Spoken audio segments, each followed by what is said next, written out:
So hello group D aspirants.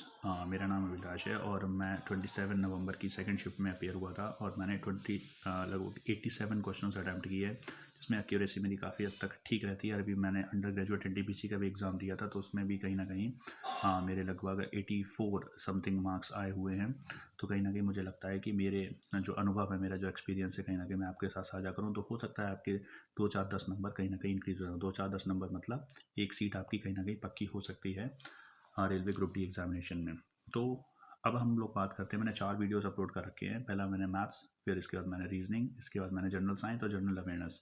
मैंने चारों sections के अलग अलग वीडियोस आपके जो है अपने इस चैनल पे अपलोड कर रखे हैं और इसमें मैंने अपनी स्ट्रेटजीज़ के बारे में सारी बातें बताई हैं कि किस तरह से कौन से क्वेश्चंस को किस तरह से आपको अटैम्प्ट करना है और कौन से डेंजर जोन में टॉपिक्स आ सकते हैं चारों सेक्शंस में।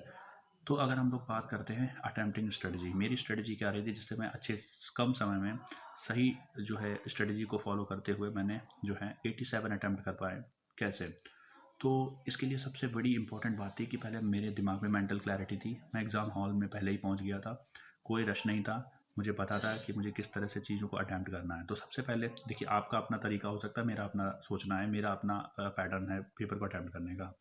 तो देखिए, जैसे 4 सेक्शंस होते हैं। सबसे पहले होता है मैथमेटिक्स, इसके बाद रीजनिंग, इसके बाद जनरल साइंस और जनरल अवेयरनेस, जिसमें मुझे ऐसा लगता है कि जो सबसे इम्पोर्टेंट और सबसे ताकतवर जो दुश्मन होता है, वो होता है मैथ्स और रीजनिंग। कहीं ना कहीं बच्चे इसमें फंसते हैं और अगर लास्ट समय में अगर आप इसको अटैम्प्ट करते हैं तो एंजाइटी की वजह से या हड़बड़ाहट की वजह से इसमें गलतियां होने के चांसेस ज़्यादा रहते हैं।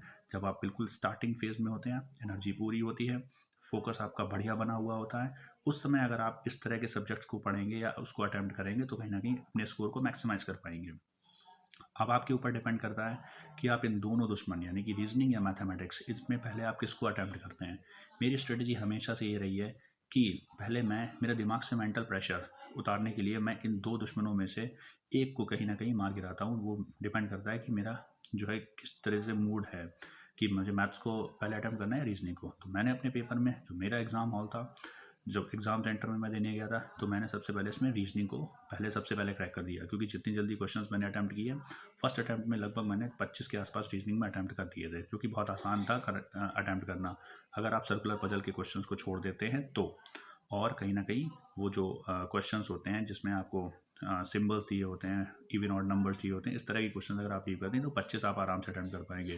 तो कम से कम मतलब एकदम स्टार्टिंग में आप जाइए और बहुत जल्दी से इन क्वेश्चंस को अटैम्प्ट करिए। रीजनिंग सबसे पहला आपका जो है वो दिमाग से हट जाना चाहिए। इसके बाद फिर रीजनिंग में क्या हो जाता है, आपका कहीं ना कहीं एक वार्म अप बन चुका होता है, आपका मैथमेटिक्स एक फोकस बन चुका होता है।